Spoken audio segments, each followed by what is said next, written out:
karena korban adalah bukti cinta.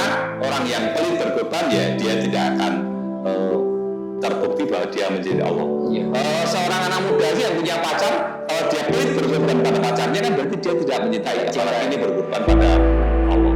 Ada kasus seorang nenek yang saya katakan 1 bulan hanya mampu 4.000, seminggu 1.000, 1 bulan 4.000, 1 bulan 1 tahun berarti 50.000. Pada tahun kedua berarti baru terhimpun 100.000. Ternyata kurban itu bukan yang paling murah ya Pak. Bukan yang paling murah. Jangan yang paling murah. Jangan mencari yang paling murah, tetapi mencari yang terbaik. Yang terbaik. Kemampuan kita, semaksimal kita. Ya.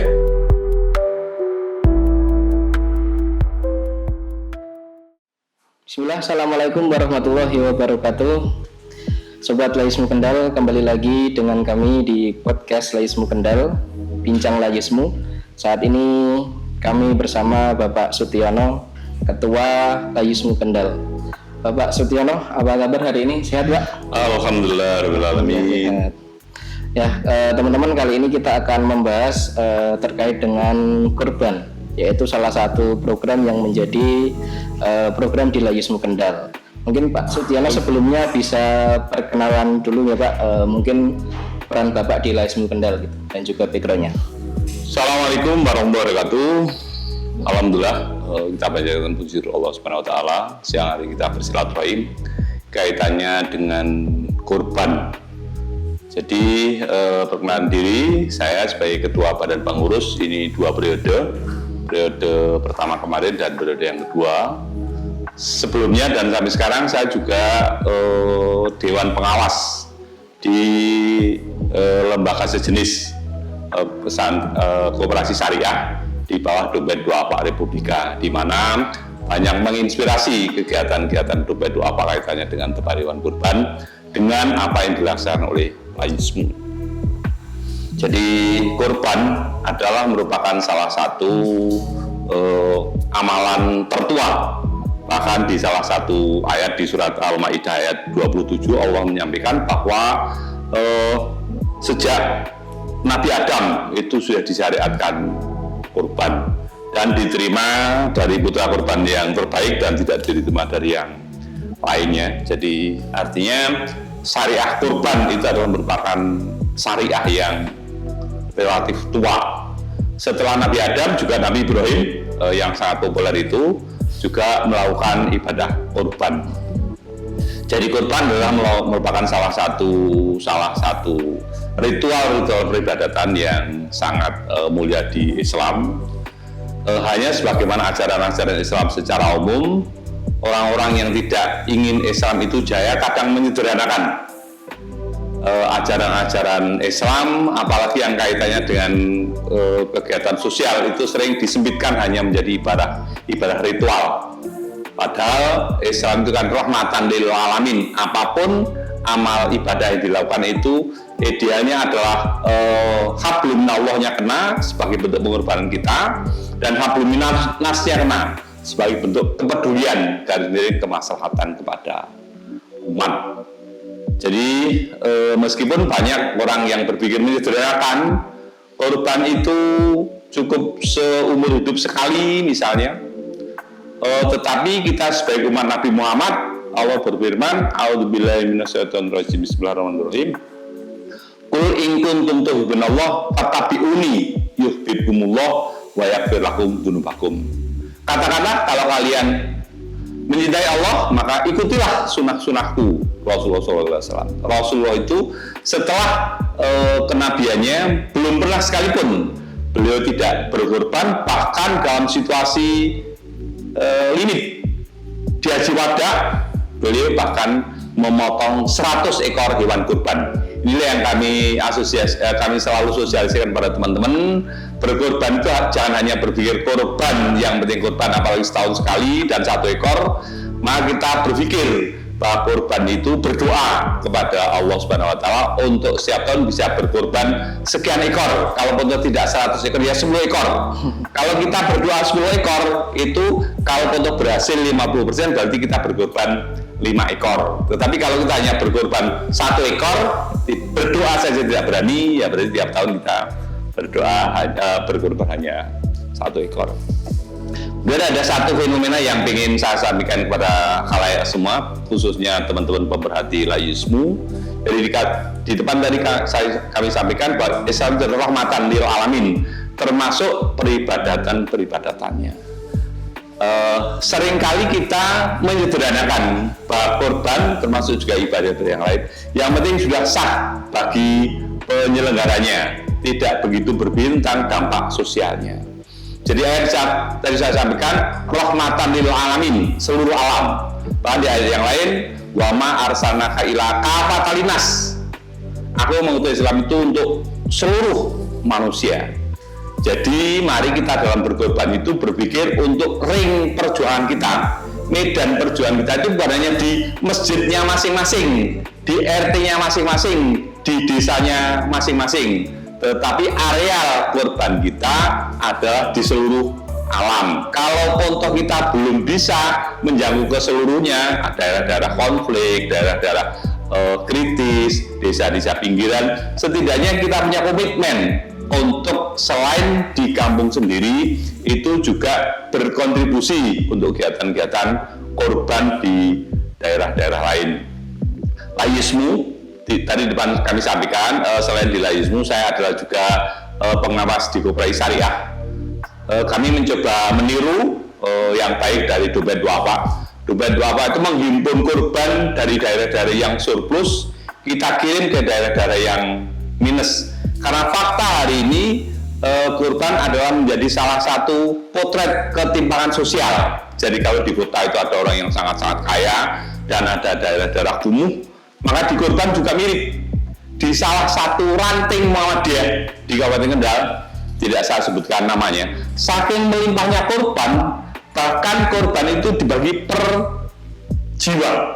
Jadi kalau satu keluarga itu punya 10 jiwa, maka dia mendapatkan 10 kantong yang masing-masing tidak kurang dari setengah kilogram dagingnya, ya.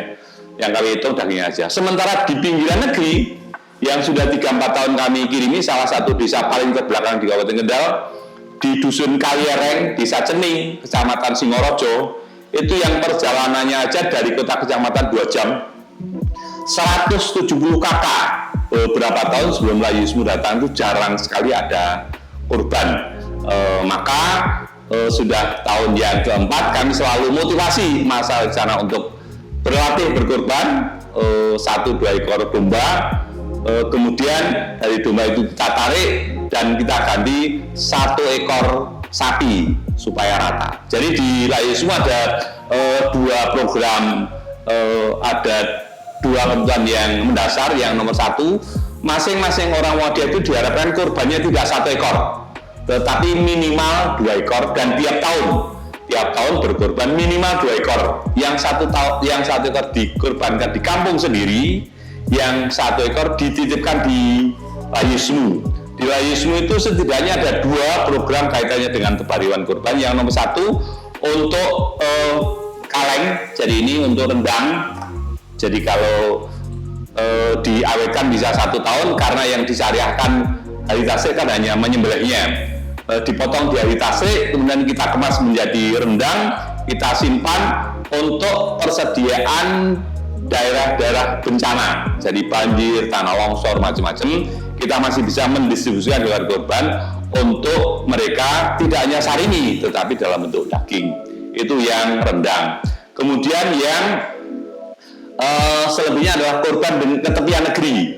Jadi setelah masing-masing donatur mau berkorban 2 ekor, yang 1 ekor untuk kampung sendiri, yang 1 ekor untuk laizisme, yang 1 ekor di laizisme itu kita gunakan untuk amunisi dakwah. Jadi desa-desa yang masih limit itu kita motivasi untuk belajar berkorban. Jadi mereka kita motivasi untuk berlatih, kalau kurang kita kurangi dengan standar yang kami terapkan. Untuk pembagian hewan korban itu paling sedikit dagingnya setengah kilo, yang kami itu hanya dagingnya, jeroan, tulang belulang macam-macam itu kita tambahkan. Dagingnya tidak boleh kurang dari setengah kilo dan tidak boleh lebih dari 1 kilo. Artinya kalau kurang dari setengah kilo maka mengajukan kepada kami, kami tambahi. Kalau lebih dari 1 kilo maka mohon hanya dibagikan 1 kilo, selebihnya diberikan kepada kami. Untuk itu berarti mutlak di laismu itu berkorban harus dengan perencanaan jangka panjang. Jauh-jauh hari sudah dihitung berapa kakaknya, berapa yang mau berkorban. Ini adalah mendobrak tradisi lama di daerah-daerah pinggiran. Banyak sekali orang yang berkorban itu nggak mau direncanakan. Pada hari H tiba-tiba menuntun hewan domba harus dipotong di situ, dia sendiri yang motong. Nah ini bisa jadi sohibul korbannya memang sah karena dia berniat berkorban, tetapi sebagai amil, sebagai penyelenggara akan kerepotan karena tidak bisa merencanakan. Nah yang akan dilaksanakan di layismu, begitu juga atas bimbingan domba itu apa, betul-betul kami rencanakan desa-desa yang kami bidik itu, kami motivasi untuk merintis hewan kurban, kemudian H-2, H-3 kami kumpulkan. Di desa kamu ada berapa kakak? Kalau tadi kami contohkan Kaliereng itu Dusun Kaliereng, Desa Cening, Kecamatan Singorojo, Kabupaten Kendal, itu kakaknya 170. Standar kami tadi setengah kilo sampai 1 kilo. Kalau 170 itu berarti 1 ekor sapi tipe A. Jadi sapi-sapi standar itu untuk 150 kakak. Jadi kalau kakaknya 170 itu butuh sapi agak besar. Itu nanti jatuhnya akan ada sekitar 6 on. Jadi sana ada 2 domba, 2 dombanya kita minta dan kita ganti 1 ekor sapi yang medium. Begitu juga daerah-daerah lain 300 kakak. Nah kita kondisikan untuk memotong 2 ekor sapi. Tapi sekali lagi selalu kami adakan edukasi. Jadi kalau butuhnya 2 ekor sapi, maka masyarakat lokal harus sudah menyediakan 1 ekor sapi. Boleh arisan, boleh menabung, macam-macam, sehingga tidak memberi daerah-daerah yang kosong, tetapi kami hanya menambah daerah-daerah yang memang mau diedukasi. Sementara itu yang bisa saya sampaikan. Satu lagi, kaitannya dengan lembaga-lembaga lain yang kesannya, kebetulan istri saya aktivis di Aisyah Yogyakarta, di kota-kota besar akan bertebaran spanduk-spanduk himbauan untuk berkorban. Tapi ironisnya seakan-akan berlomba saling murah. Jadi kurban itu hari ini ada yang mematok kurang dari 2 juta, 1,5 juta, sehingga orang-orang awam akan memilih mana lembaga yang menyalurkan kurban paling murah. Nah, kami tidak setuju dengan itu karena tadi di surat Al-Maidah disampaikan bahwa yang diterima adalah kurban yang terbaik. Di surat Al-Mulk juga disampaikan Tabarakalladzii biyadihil mulku wa huwa 'ala kulli syai'in qadir alladzi khalaqal mauta wal hayata liyabluwakum ayyukum ahsanu amala. Kurban itu yang terbaik, bukan yang termurah. Jadi di layismu kita mulai dari pemula yang sedang berlatih. Itu kami fasilitasi dengan harga 1 ekor domba itu 2.200.000. Itu pemula, berat badannya kisaran 25 kilo domba hidup. Kemudian tipe C, tipe yang paling kecil tapi standar, itu berat badannya sekitar 28 kilo jantan, itu harganya 2.750.000. Kemudian untuk tipe B, kisaran berat badannya hidup itu 33 kilo, harganya 3.250.000. Dan yang tipe A itu kisaran 36 up, itu 3.750.000. Adapun untuk sepertujuh hewan kurban untuk rendang itu dipatok 3 juta. Jadi 1 ekor sapi untuk rendang itu 21 juta. Kenapa bisa lebih murah? Karena kami bekerja sama dengan lembaga-lembaga di Indonesia Timur yang sapinya memang relatif lebih kecil sehingga harganya lebih murah. Jadi saya sampaikan lembaga-lembaga lain yang menawarkan harga kurban lebih murah itu dalam beberapa pengalaman kualitas hewan kurbannya relatif lebih rendah. Hari ini kami dapat info Basnas itu mematok berat badan tidak kurang dari 27 kilo. Jadi itu di layismu tipe C, tipe yang terkecil. Basnas sekarang mematok juga jantan dan tidak kurang dari 27 kilo. Sementara demikian, monggo beberapa yang perlu ditanyakan, dipersilakan. Ya, mungkin ini Mbak. Sebetulnya layismu itu lembaga apa gitu Pak? Kok juga memfasilitasi dengan kegiatan kurban ini? Oke, jadi mengapa Laismu ada salah satu kegiatan adalah kurban. Jadi Laismu lembaga amil zakat infak sedekah. Jadi kurban itu di Laismu dianggap masuk di ringnya sedekah. Jadi Laismu bergerak di bagaimana menghimpun donatur kepedulian dari masyarakat yang mampu untuk didistribusikan pada masyarakat yang tidak mampu. Zakat infak sedekah. Jadi kurban termasuk di bagian dari sedekah. Jadi dicontohkan oleh Rasul setiap tahun berkurban lebih dari 1 ekor sebagai wujud kita bersyukur kepada Allah Subhanahu wa taala untuk kita makan sebagian dan juga kita distribusikan pada daerah-daerah yang lain yang membutuhkan sebagai wujud persaudaraan kita kepada masyarakat yang kurang mampu, masyarakat yang terkena bencana, masyarakat di daerah konflik. Jadi semaksimal mungkin kita tidak hanya di kampung sendiri tetapi mendistribusikan sesuai kondisi ke daerah-daerah yang membutuhkan. Jadi itu kenapa Laismu itu juga menangani kurban ya Pak? Iya, karena kurban bagian daripada zakat infak sedekah. Jadi infak sosial kemanusiaan juga ya. Kemudian menjelang Idul Kurban ini Pak, tadi mungkin udah disampaikan ya, mungkin bisa dijelaskan lagi, ada kurban tepian, terus sedekah daging juga ada atau? Oke, jadi korban yang kami tawarkan itu nomor 1, korban diserahkan kepada Laismu. Di Laismu kita bagi 2, 1 kita kirim ke daerah-daerah tepian, jadi sikumis, daerah-daerah kumuh dan miskin, tepian negeri. Kemudian sebagian juga kita gunakan untuk rendang, kita awetkan untuk daerah-daerah tadi konflik, bencana macam-macam. Untuk anak-anak sekolah yang belum bisa berkurban 1 ekor domba, ya ini sebenarnya pintu darurat ya, karena di SD Muhammadiyah Sukoharjo sudah kami kondisikan untuk anak-anak SD itu arisan. Jadi harga domba taruhlah itu 2 juta, dibagi anak 7 secara bergilir, jadi setiap tahun anak-anak itu bisa berkorban atas nama sendiri. Untuk mereka-mereka yang belum mampu berkorban 1 ekor domba atau sepertujuh ekor sapi ke Laismu, ada celah untuk sedekah daging. Jadi dalam bentuk membuat 1 kaleng rendang ini dengan nilai 50.000 dan kelipatannya. Jadi kalau mau 1 juta berarti dapat bisa sama dengan infak 20 kaleng. Kalau mau 100.000, kalau mau 1 juta berarti 20 kaleng. Kalau mau 100.000 berarti 2 kaleng. Jadi sekali lagi untuk sedekah daging kurban itu nilainya 1 kaleng rendang, beratnya kalau nggak salah 200 gram.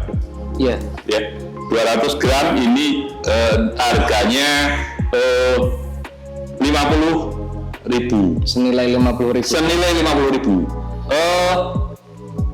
Untuk anak-anak sekolah biasanya yang belum mampu berkorban sendiri-sendiri dengan 1 ekor domba. Ya, terus ini Pak U, ini kan berarti kurbannya dijadikan rendang ini ya? Iya, yang secara hukum Islam apakah boleh itu untuk daging dijadikan kemasan seperti ini? Insya Allah fatwa Dewan Syariahnya sudah mengizinkan bahwa yang ditentukan akan menyembelihnya di hari tasyrik. Tetapi kalau distribusinya itu dalam salah satu hadis disampaikan, maka makanlah sebagian, simpanlah dan sedekahkanlah. Maka ini masuk yang oleh Dewan Pengawas Syariahnya diizinkan untuk kita jadikan rendang. Berarti kan ini salah satu metode untuk penyimpanannya, supaya tidak langsung habis gitu kan. Terus apakah kurban di Laismu ini diadakan setiap tahun Pak programnya? Kurban di Laismu diadakan setiap tahun, jadi dari tahun ke tahun alhamdulillah kepercayaan masyarakat makin tinggi ke kita. Ini juga kami himbau kepada para pimpinan dan seluruh karyawan di Laismu, mohon untuk berkenan menitipkan kurbannya ke Laismu. Kalau ternyata di kampung halamannya sendiri masih kurang, nah kami buka celah, ya ada apa? Jadi kampung halamannya dimasukkan di program Laismu. Kalau standar kami ternyata memang kampungnya masih kurang, ya berarti kita tambah. Jadi bukan terus berkorban sendiri di kampung sendiri, meskipun kampungnya sudah melimpah, dan banyak kasus karena melimpahnya pemotongan hewan kurban di salah satu titik, maka bukan hanya repot di panitia penyembelihannya, tetapi nanti kredit di saat akhir pembagian dagingnya.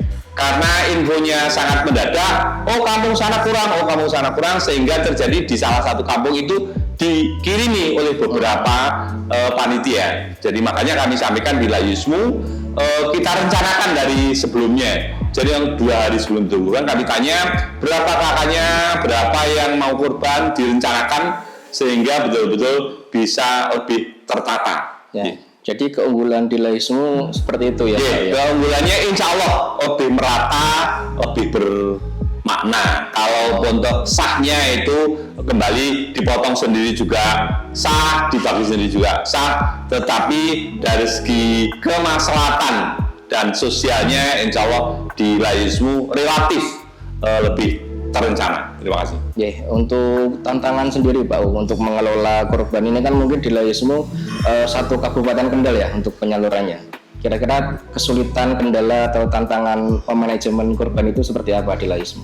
Tantangan, jadi sebagaimana juga zakat ya, jadi masih banyak yang kurban itu hanya dianggap sebagai kegiatan hablum minallah. Yang penting saya berkorban, saya potong sendiri, di kampung sendiri kita bagi sendiri. Jadi menutup mata terhadap permasalahan umat. Jadi kendalanya di satu sisi melimpah, di sisi yang lain berkurang. Jadi kesulitan di Layismu sendiri ada beberapa orang yang maremnya itu mengirim dalam bentuk hewan hidup. Jadi hewan hidup itu baru dikirim pada tanggal 10 Dzulhijjah. Jadi dombanya baru disampaikan pada Layismu daerah, kami ada hewan kurban dari ranting ini, silakan diambil pada tanggal 10 Dzulhijjah. Kami keterbatasan tenaga, tanggal 10 Dzulhijjah itu harus ngambil di salah satu ranting, nanti kami kumpulkan di kami koordinator, kami kirim ke daerah-daerah yang butuh, sehingga itu menyulitkan. Meskipun begitu memang dari tahun ke tahun kami mendistribusikan itu sampai tanggal 13 Dzulhijjah untuk desa-desa yang memang SOS, Pak ternyata kampung kami belum ada hewan kurban pada hari H. Nah, kalau informasi yang valid maka kami tindak lanjuti. Kemudian hewan-hewan kurban yang diserahkan pada hari raya itu kami coba distribusikan dengan segala keterbatasan. Tapi sekali lagi kami akan sangat berterima kasih kalau segenap donatur itu juga berkenan menyerahkannya koordinasi sebelum hari H sehingga merencanakannya bisa lebih tertata. Oke. Kemudian untuk yang donasi sendiri atau mudhohinya ya Pak ya, apakah mereka nantinya itu mendapatkan laporan atau dokumentasi, sertifikat dan lain sebagainya ketika mereka berkorban melalui Layismu Kendal? Salah satu keunggulan Layismu secara nasional adalah transparan dalam bentuk laporan dan pertanggungjawaban. Jadi insya Allah laporan kami sampaikan teknis.